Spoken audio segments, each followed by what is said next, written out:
Hey folks, it's Tom Moore, local realtor here with Remax Nova here in Halifax, Nova Scotia. Today we're doing a video on what the true healthcare situation here is in Halifax, as well as a bit of what it's like around the province of Nova Scotia.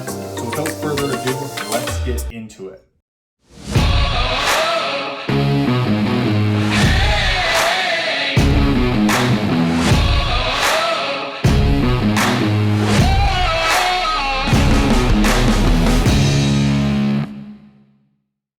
So today we're going to be pulling some data from Numbeo, as well as kind of my own individual perspective of what the healthcare system is really like in the city.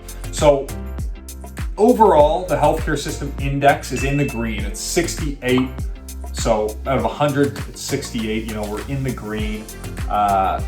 It's a free healthcare system, and you're going to run into similar situations across the country, but I'll get into a bit of a deeper dive here now. So skill and competency of the medical staff. Obviously in Canada, everybody's held to a very high standard. One of my Brazilian clients put it to me this way: Canada has some of the best emergency medicine in the world. If you walk into the hospital and you've got something really wrong with you, you're going to be hard pressed to find a better hospital to walk into anywhere in the world. However, when it comes to that preventative medicine, sometimes we may lack, right? Whether it's the family doctor situation or basic surgeries, preventative medicine, that you may not get that same level of service where you get in a multi-tiered system, right? So what some people will do if they have a surgery or something that they need done and they have the financial means to do it, sometimes they might fly to another country where they can get that procedure done. But when it comes to the actual emergency medicine that you need, we are at a pinnacle. So that's just something for you to know. And again, we rank based on Numbeo's numbers at 70, so in the high range. Speed in completing examinations and reports, so 50, this is moderate. This is kind of a case-by-case basis. I think if you're getting a procedure done that the hospital has to do or surgery, then it can take a little bit of time, depending on what it is, to get that result back. But if you have your own family doctor, somebody who you're working with, it's really going to come down to the person. My family doctor is phenomenal, and he calls me, after hours if something needs to be told to me, whatever it may be. But it's really going to come down to kind of who you're set up with. Equipment for modern diagnosis and treatment, 75, so very high. I have a friend who sells the equipment to the hospitals, and it's the top tier stuff. Friendliness and courtesy of staff is very high. These are all nice people. I think in Nova Scotia, we're also fortunate to have kind of that extra element of the maritime friendliness that really does play into the healthcare scene. Satisfaction with responsiveness or waiting in medical institutions. This is a 36 or low. So we got a bit to unpack here. I said before that I have a family doctor. As of last month, so I believe, August of this year, Nova Scotia, a province as a whole, has a waiting list for a family doctor of about 100,000 people, or 10% of the entire population of the province.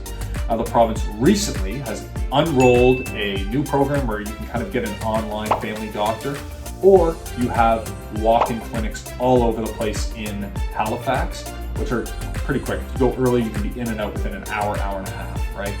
However, going to a walk-in clinic at a busier hour, you may be waiting for a while. Just like if you go to the emergency room and you only have a broken arm or something that's not as serious as, a missing limb or a gunshot, or we'll never have gunshot wounds, but something that, heart attack or something that's going to get you in right away, you could be waiting for several hours depending on the time of day as well as the day. So that wait list can be quite long. Also, when you're getting procedures, surgeries done, depending on the urgency of it, you can be waiting for months to get those done. So that's what I was kind of referencing earlier on. Now quickly, if you're enjoying this video, please be sure to subscribe, leave a comment if you have an experience with the Halifax medical system, and the positives, the negatives, whatever it may be. Keep in mind, we are still a Canadian city. We're still in that one tier, and we've had a lot more people move to this province in the last year, but always love to hear that. Okay, back to the last couple things. Satisfaction with cost is 78. So high, obviously it's free, but there are certain aspects that you may have to pay for. You get an ambulance ride, you got to pay for that. certain procedures, extra stuff you may have to pay for. Again, I think Canada is primed to be one of those places where people do the traveling healthcare. If you go on a vacation and you want to get whatever, something special done, there's that option too. But it's very good for the free care that you do get. Convenience of location for you is 75 or high. Once again, there's a lot of clinics throughout the area, free clinics, and there's a lot of emergency rooms throughout the area as well. So you shouldn't have a problem actually being able to reach the hospital. Okay, folks, I hope that was helpful for you. Once again, I'm Tom Moore with RE/MAX here in Halifax. Be sure to tune in next week. We'll be putting out another video, and I hope you have a great week.